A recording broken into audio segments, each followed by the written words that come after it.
குறை சகித்து நிறை நேசித்து அன்பின் நிழலாய் ஆயிலின் நிறைவாய் கூடவே வரும் கோவிந்தா. வாழ்வின் வலியோ சுகமோ வருவாய் மறைபோற்றும் கருமேனி கண்ணா.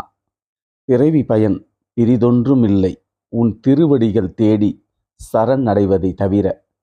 ஆகாயத்து நட்சத்திரங்களும் ஆன்மாவின் விண்மீன்களும் ஆதிகேசவனின் இருப்பிடம் சொல்லுமோ? அழகி ஆண்டாளுக்கும் அந்த கேள்வி இருந்தது.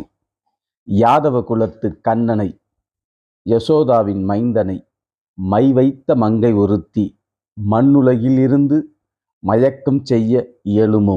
இயலும் என்றால் இடையில்லாத இடையர் குலத்து அழகி.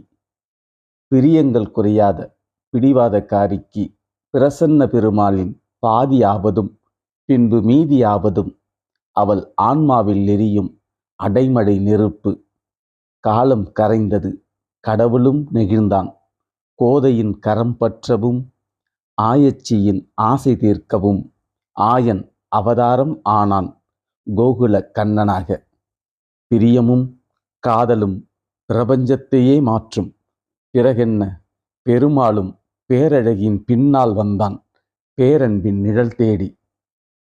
ஆண்டாளின் 28ஆம் பாசுரம். கறவைகள் பின் சென்று கானம் சேர்ந்து உண்போம் அறிவொன்றும் இல்லாத ஆய்குலத்து உன் தன்னை பிறவி பெருந்தனை புண்ணியம் யாமுடையும் குறைவொன்றும் இல்லாத கோவிந்தா. உன் தன்னோடு உறவேல் நமக்கு இங்கு ஒழிக்க ஒழியாது. அறியாத பிள்ளைகள் அன்பினால் உந்தன்னை சிறுபேர் அழைத்தனவும் சீறி அருளாதே. இறைவா, நீ தாராய் பறையேலோ எம்பாவாய்.